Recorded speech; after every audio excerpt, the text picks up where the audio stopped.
you delightful human beings, and welcome back to the channel, or welcome if you're new here. I'm Christina, aka That Variety Nerd, and today we're gathered here to watch Crown Jewel. We've got our afternoon brunch show, as I like to affectionately call it, because it's 1 o'clock in the afternoon when these shows pop up every single time. So I'm like, all right, afternoon coffee and snacks it is. So either way around, we've got quite a show on our hands. We've got, of course, the Crown Jewel champion versus champion matches. We've got the women's tag titles on the line, the U.S. title on the line, Bloodline versus Bloodline, Seth versus Bronson Reed. It's just going to be a stacked show across the board, and we've also got Randy versus Kevin too. I'm like, wait a second here, there's one more match in this show, and we're kicking things off with Bloodline versus Bloodline, and I don't trust this at all, y'all. I just don't. And speaking of not trusting anything, I did get new glasses recently, a couple weeks ago, and they're delightful. And we have a new prescription and everything, so we'll be able to see through everything a little bit better moving forward. So as per usual, grab your snacks, grab your choice of beverage, get comfy and cozy. And let's watch Crown Jewel, people. Okay, so before we get started with the reaction, I paused the show to go grab my popcorn out of the microwave because it's the Bloodline and we just need some popcorn and we're gonna need snacks for this thing. And I think this perfectly encapsulates the Bloodline right here, the original Bloodline. I mean, just like, look at this. You've got like Roman and Jade just like both looking at Jimmy, and Jimmy's just being Jimmy. He's just living his best life. But yet he's the one that was like, Roman, you need help with this whole situation. So he's serious when he needs to be, but for the most part, he's very unserious. Solo's been kind of funny from time to time too. We got the popcorn ready for the Bloodline. Let's do this. We've got right hand man versus right hand man. We got Jay, Tamatonga, should be good. We got a little bit of tension here with Jimmy and Jay. All right, oh no, we got Jacob in this match. This is not good for original Bloodline. Yeah, I think that's safe to say, Michael Cole. I think that is very safe to say. Alrighty, now Solo's in the match. I've noticed over the last couple months or so that Solo's finally bringing out some personality in this whole situation and just being funny, and I just love that for him. He's slowly but surely coming into his own in this role a little bit. We just need him to win a title or win some matches, like singles matches. I think he's on the right path, but still. God, how many headbutts is that? That looks painful. Uh-oh. Solo and Roman facing off now. Solo just taunting Roman right there. Oh no. I love when Jacob does that. I love you, Solo! It gives off the same energy as my tribal chief. With Roman and Paul. Again, I can't take half of this stuff seriously. I'm just here to watch my stories. All right, Tamatonga's in the ring. Tamatonga, Halloween was like 2 days ago now. Well, 3 by the time that this is out, maybe? I don't know when this is gonna be out. But he was just like slithering around the ring right there.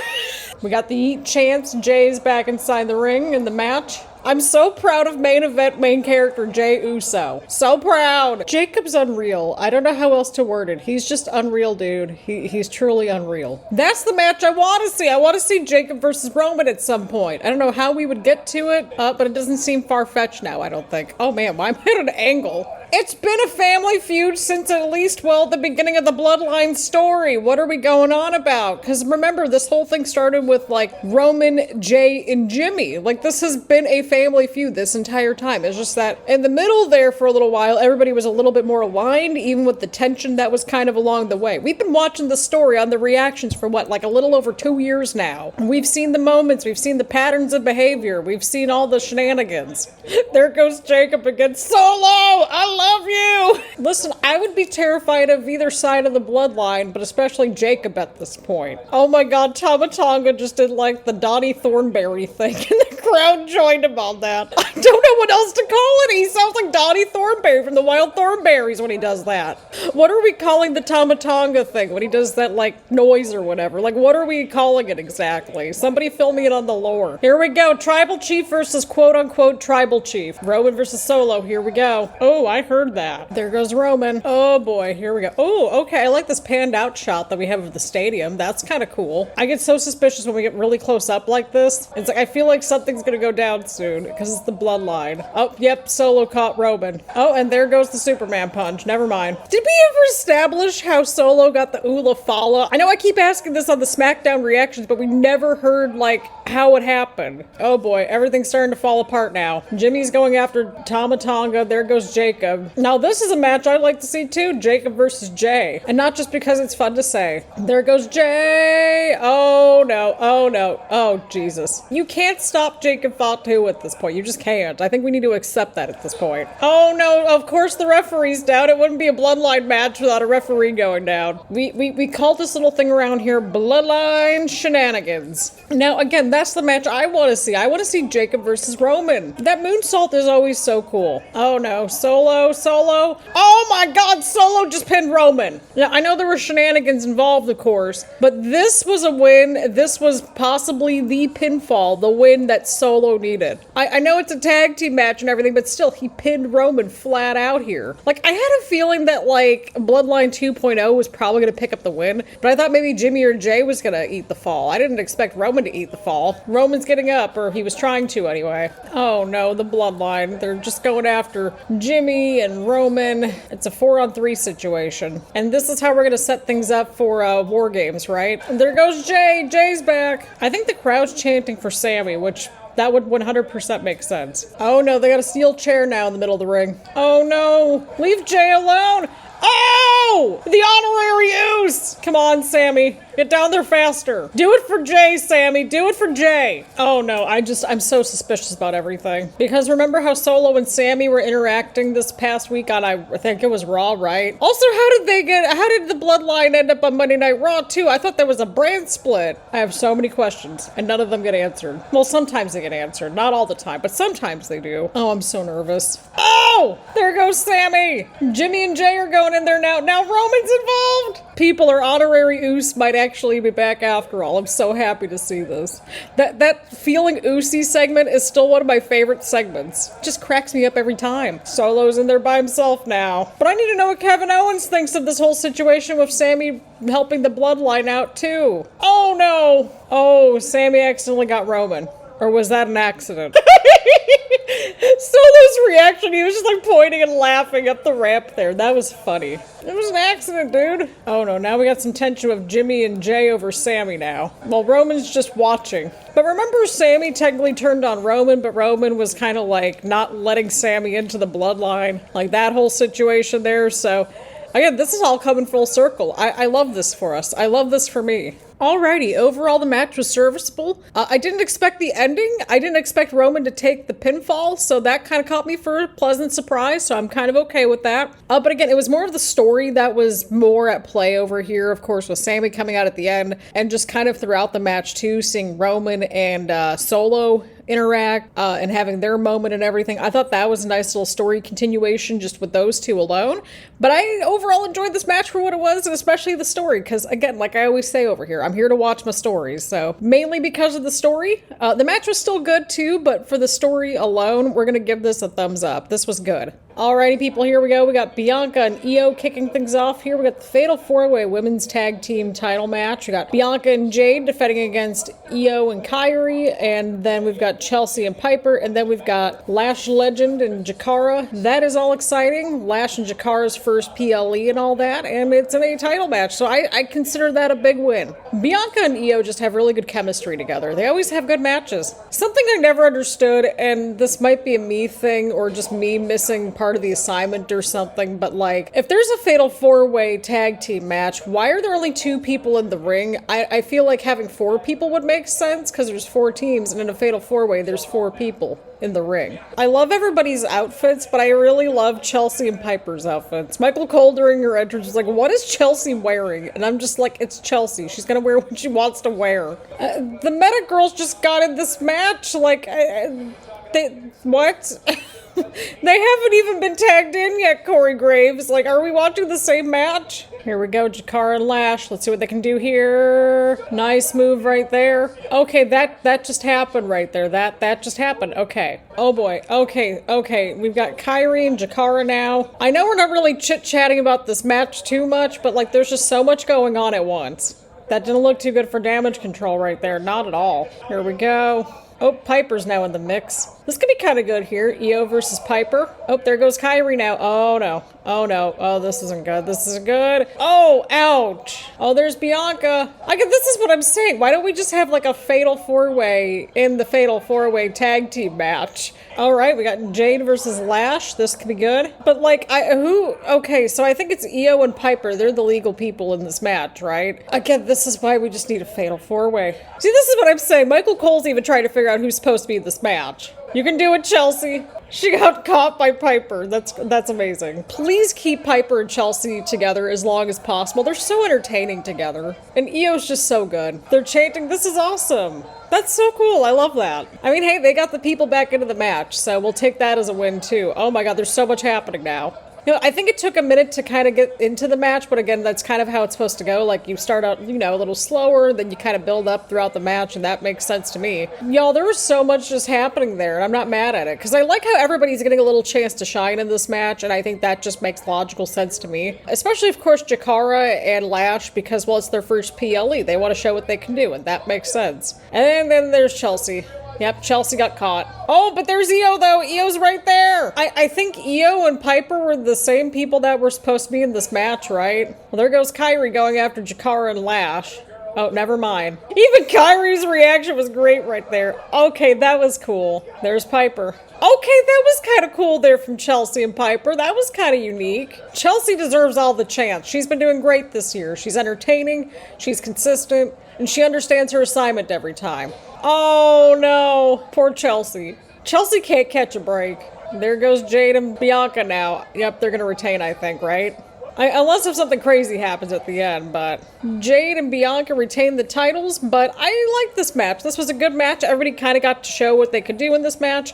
Of course, Lash and Jakara, this was their first match on a PLE, so having a title match on their first PLE together definitely is pretty cool to see. But everybody got a little chance to just, like, do their thing, and I'm perfectly okay with that. So we'll give this a thumbs up. The people got into it too, so I mean, that also, you know, gets a few extra points. Alrighty, well, we've got Seth and Bronson Reed fighting right out of the gate. They didn't even make it to the ring. Well, I mean, Seth did, but Bronson didn't. I've always liked Bronson Reed, so I'm just really excited that he's getting this kind of spotlight just because he's just great. Why do I get a suspicion that we're not going to actually get to this match? Oh, geez. Okay, well, now they're fighting over in the Timekeepers area in the barricade spot. The referee's trying to get him back in here, and I'm like, sir, good luck with that. Just good luck with that. Okay, well, right as I said that, Bronson Reed got Seth in the middle of the ring. And the match is underway. I sense this could be a quick match. I could be entirely wrong, but we'll see what happens. Oh, that's it. Didn't Bronson Reed, like, hit, like, I think it was, like, what, 6 tsunamis right on Seth Rollins, and that's how Seth got, like, out for a while there? Oh, well, Seth just rolled out of the second one. And there's the stomp. All right, Bronson Reed kicks out at 2. Oh, dear Lord. Look at what's going on with Seth right out of the gate right there. Seth is just inhuman at this point. I don't know how this dude does it. All right, we got Bronson Reed now on the offense. I would love to see Bronson Reed at WrestleMania next year in some shape or form. I would love to see Bronson Reed at WrestleMania. Okay, I think my stuff is like off, so if anything's a little off during this match, I'm going to try to fix it in between matches. So just giving y'all a heads up there in case if anything's actually really off. Oh, 2 count right there. Bronson got the near fall. Yeah, that's what I'm saying. Like, just have Bronson Reed, like, get the win right here. I know that Seth needs a win, but I don't think it should be at Bronson Reed's expense, I don't think. I could be entirely wrong, but I mean, like they just said on commentary, Bronson got right back up from the stomp, so just, I don't know. I feel like Bronson really needs the win here tonight. I know that they both need a win, but, like, I feel like Bronson could really benefit from the win a little bit more right now, I think. Wait, that was a 1 count? That was a 1 count. That was a 1 count. Okay, that was a cool power bomb right there. That was kind of cool. Oh, geez. Bronson's getting a lot of offense in on Seth. I know I'm not really, like, chit-chatting about this match so much right now. Again, I need to, like, see how things are kind of looking with the recordings and stuff, because I'm using some different settings because this computer can handle them, but I'm starting to see a little bit of lag, but I don't know. That, and I think it's mostly been Bronson Reed on the offense, too, so it's like, okay. Which makes sense, right? You want to make him look really strong in this match. I think I probably jinxed something when I said that this match was going to be really short or just not doing much, but I don't know. I feel like this match is going a little long. Maybe that's just a me thing. I don't know. All right, we got Seth back on the offense. I like Seth's gear, by the way. Definitely interesting. I like both of their gear, to be honest. Okay, okay, so that was a super stomp, but this doesn't add up in my brain. This doesn't add up in my brain because, I mean, like, Bronson got back up really quickly from, like, a normal stomp. What Shouldn't you have gotten like maybe a 2 count or something on a super stomp? I don't know. It just felt like Bronson was in control for like a good portion of this match and everything, and Seth won. And I don't know, I feel like Bronson definitely needed this one a little bit more. It looks like Bronson's also cut open like right above his eyebrow or something. Wrong side, I think it's this eyebrow. You get the idea, right? But I mean, this match was serviceable. I think it went on a little too long. And I think Bronson probably should have won here. Again, I could be entirely wrong. Both of these guys really needed wins, and I don't know if this was kind of the move for them right now. Maybe if they had like a triple threat or something and had somebody else kind of in the mix, maybe that would have helped. But yeah, I don't know. Something kind of felt off about this one. It still wasn't a bad match, just something felt kind of off here.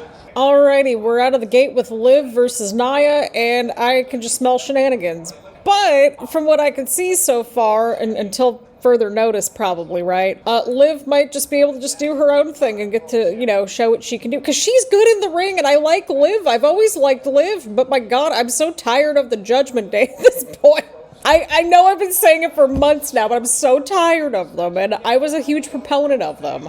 I just hope that these two get plenty of time in before the shenanigans go down, because you know that shenanigans are going to go down. You just know it. Then we got to watch out for Tiffany, of course, because she's got the Women's Money in the Bank briefcase and everything, and she could cash in on either one of these two, and that could get interesting. Liv kicks out at 2 right there. I gotta say, Nia's had a pretty entertaining title run so far. Solid matches, and I've been genuinely entertained by her segments, so, I mean, and she's got a story going on.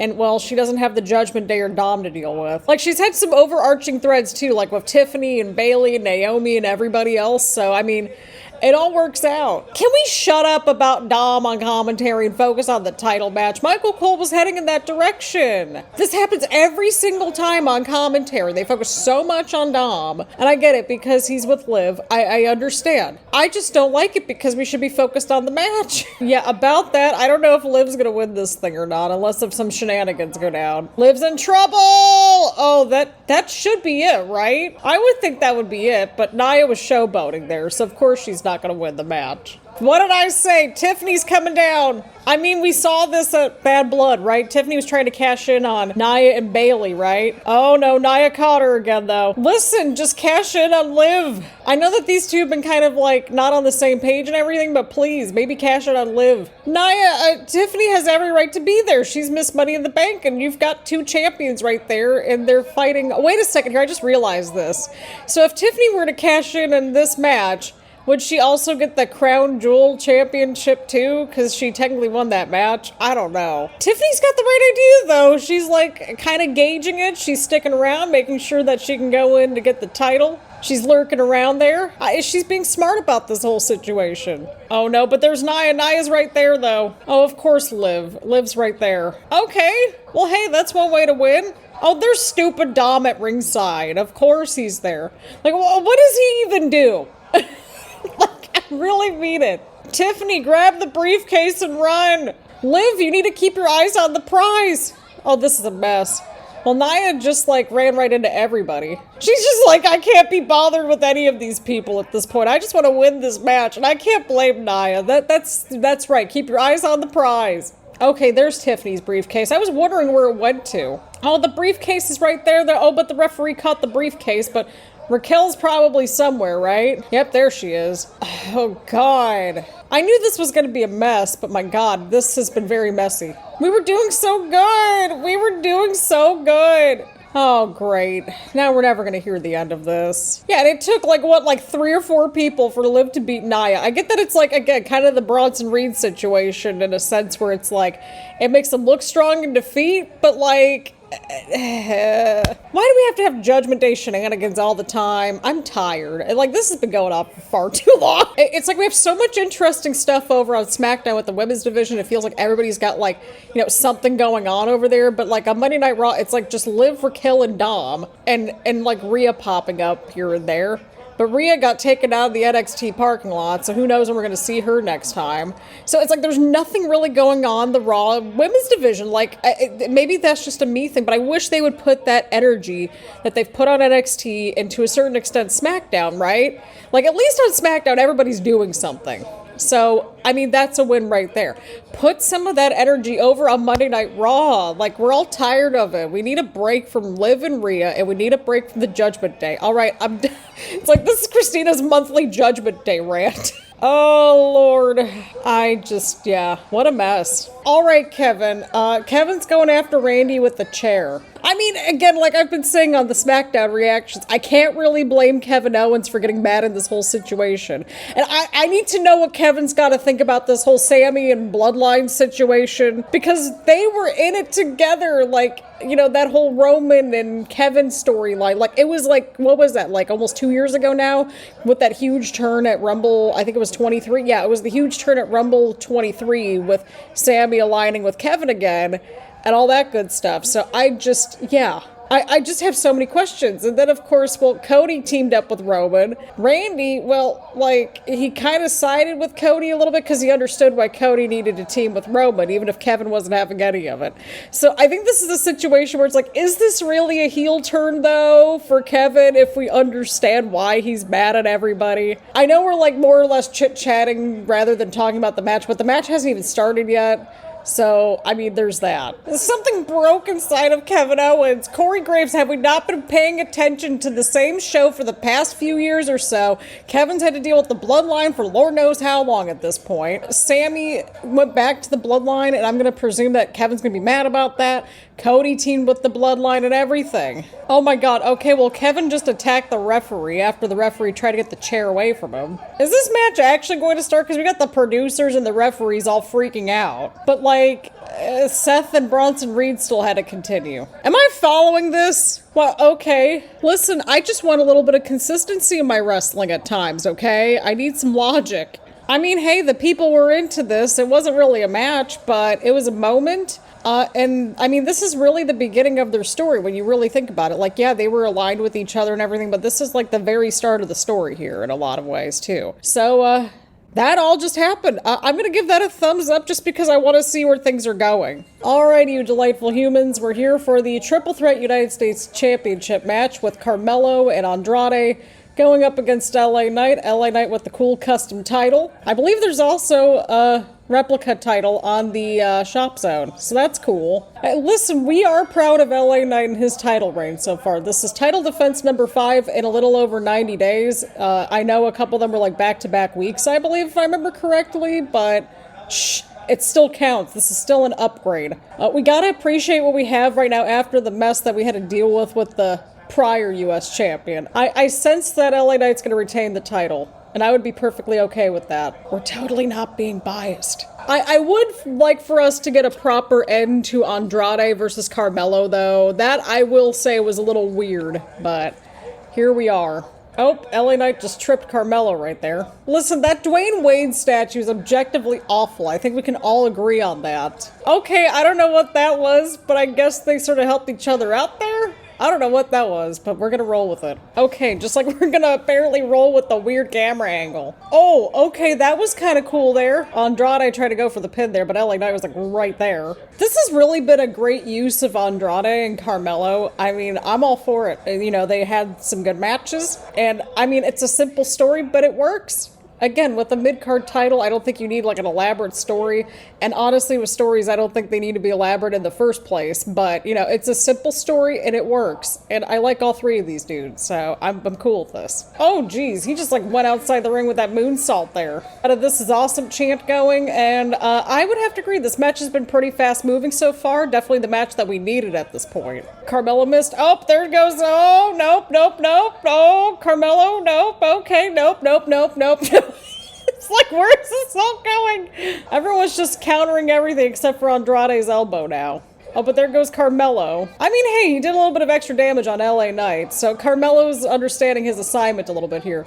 See, he's like pinning both of them. I mean, hey, that's one way to do it. That's one way to do it. We'll give Carmelo a little round of applause there because awareness and just understanding the assignment. All right, Andrade is in firm control right here. Oh, it looks like Carmelo's elbow got cut open a little bit there. Oh, okay, well, he got LA Knight right there. Oh, Carmelo with the save. Listen, if it's also about self-preservation to break up the pin and get some damage in all at once, I don't see it necessarily as a bad thing. It's kind of a 2-for-1 thing, right? Because, like, you want to make sure that you get the title, right? And, you know, preserve your chance and all that. But, like, you also want to do a little extra damage so that, I don't know, you can win the title. Lord, this commentary night. Oh, Lord. That looked like something that they could have... Yep, that took them both out. Oh! Oh, kick out right there. 6 times in a row. Didn't they have 7 matches? Are we watching the same show? I know I wasn't there for the 7th match or for Game 7 or whatever we were calling it. But, like, they fought off against each other 7 times. I don't understand where the... Oh, Lord. Okay, look at LA Knight pulling out something out of the bag there. That was cool. We'll give that a little round of applause, too, while we're at it. Right, it's like he's beaten both of these dudes, like, in individual matches, right? So, like, I would hope that's kind of the end for right now. See, that's the problem that I'm having right now, and I don't know if it's just with WWE or just across the board, but it's like a lot of these stories seem to be dragged on at this point. I'm like, what is happening here? All right, we got Andrade and Carmelo back at the top of the turnbuckle right there. Oh, there goes LA Knight. Oh, he just got Andrade there. Oh, Carmelo's got an opening now. Carmelo, you're stalling! You're stalling, my dude. What is this? This is this dude's problem. Okay, well, he just got the leg drop right there. Oh, Andrade just broke things up right there, too. I love the top-down camera angle for that. That was cool. See, this is exactly what I'm saying. If Carmelo didn't take his sweet old time jumping off the top turnbuckle right there, he might have had this thing. Oh, ouch. His, like, head, I think, went off the turnbuckle there. Oh. Oh! Oh! Oh! What was that? What? That ending was insane, and I think he got both of them technically, right? Although Carmelo got the brunt of it. Okay, that was a cool ending. That was a cool ending. I'm gonna give that a little round of applause because that ending was quite cool. The recording says that this match clocked in at about 10 minutes, and honestly, I wish this would have went on a couple more minutes, but like, hey, the people were into it. This was the right match at the right time, and I quite enjoyed it. So, yeah, we'll give this a big old thumbs up, and, well, double thumbs up because LA Knight retained the title. So, go team. Alrighty, people, here we go. We've got Cody versus Gunther, and this is the match I've been looking forward to the most on this show, next to that US Championship match, probably. So, yeah, I'm kind of glad that we got those for the end of the evening, which is nice. Well, evening over there, it's like, what time is it? Almost 4 o'clock over here? In the Eastern time zone? Yeah, there we go. This should be objectively good. All right, here we go. Cody and Gunther trying to see who's going to get the offense right out of the gate. Pretty even so far.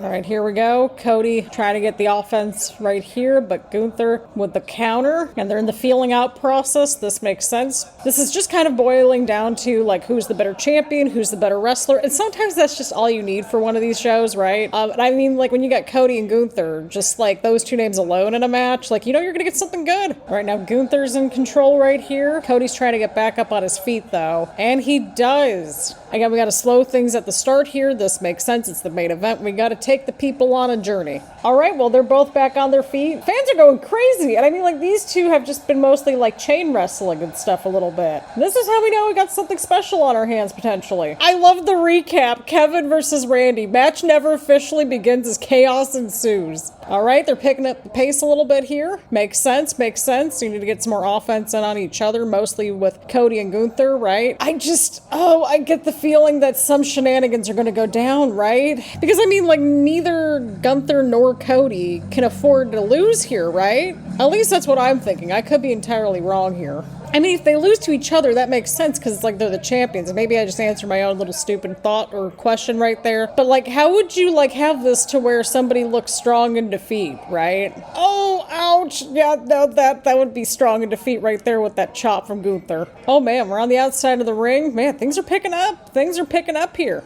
All right, so we got Gunther in firm control, slowing down the pace against Cody, but Cody's starting to fight back a little bit, exchanging strikes back and forth, exactly what they need to be doing here. Oh, there goes Gunther. Yep, there he goes with the slam. Listen, it's always a treat to react to a Gunther match, okay? That's just how I operate in this household. Ooh, do we have the ref cam back? Yes, we got the ref cam back. Yes, give us more of the ref cam. I would have loved to have seen the ref cam during the Randy and Kevin situation. That would have been funny. Would have been like the Blair Witch Project, but it would have been funny. Cody's fighting back. Oh,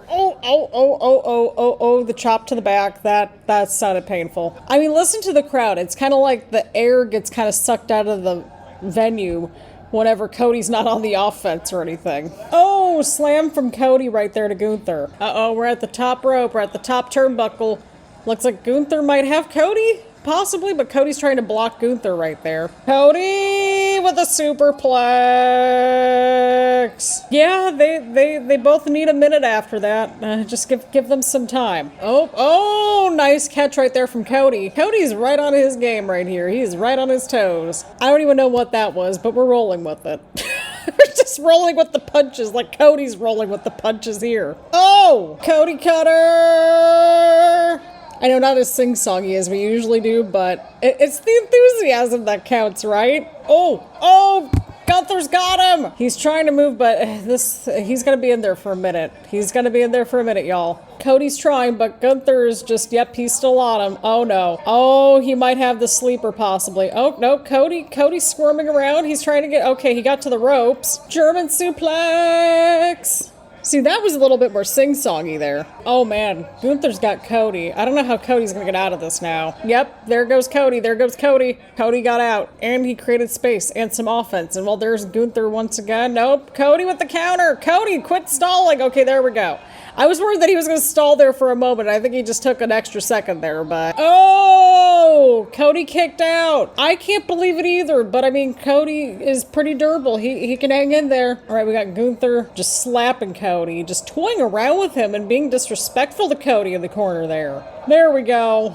There's Cody. There's that fighting spirit that we love from Cody Rhodes. I mean, I'm cool with these two just like hitting each other, just like with all the strikes and the slaps every 5 seconds. We're kind of here for it with these two. Oh! Did you just hear how crazy the people went there when like Cody almost got the pin? Cody might be looking to finish things off here. Cody, get the job done. It's Gunther. This dude can go for like 40 billion hours in a match. Like, I mean, these two can both go for 40 billion hours in a match. Well, not literally 40 billion hours, but, you know, probably a good 40-minute match, right? I mean, we've seen it. Oh, Cody went for a super Cody cutter, but Gunther... Oh! Okay, time out here. I think that was a sneaky pin for the win sort of situation, but Cody went for a super Cody cutter. Gunther tried to go for the sleeper for the counter right there, and Cody got the sneaky win for the pin. Now, this actually aligns with the whole Randy situation in a way, because Randy lost to Gunther because of a sneaky, like, not pin type situation at the last Crown Jewel show, like the King of the Ring, I believe. So, yeah, that all happened. And Gunther is just not having any of this right here. But, yeah, that's pretty much what I think kind of happened here. So, I mean, hey, turnabout is fair play, right? So, I mean, hey, this was still a good match. Did not expect the ending whatsoever, and I'm very much on board with it. And I think it did make Gunther look kind of strong in defeat, I would think, because, well, I mean, it did catch him off guard, and it is Cody. And Cody's the one that beat Roman Reigns to end that historic title reign, right? So that's kind of my thought process, and I think the only other person that I can think of offhand, right, at least off the top of my brain anyway, that is beating Gunther in like a singles title match environment recently was Sami Zayn. So it all kind of connects together, weirdly enough. I don't know, I'm overthinking this. But overall, this was a good match. I quite enjoyed it. The people, you know, they seemed pretty into it too at points, right? But Gunther and Cody, again, they both looked pretty strong in this match overall. And, you know, Gunther hasn't taken that many L's just yet. So That's kind of a win right there. And if he does lose to somebody, it's probably smart that it's to somebody that's, I don't know, a fellow world champion like Cody. So this makes sense to me. I'm okay with this, right? So that's pretty much what I got for this match. Pretty serviceable match. Good match from both of them. And I like the endings. So we'll give all this a big ol' thumbs up. I enjoyed this match.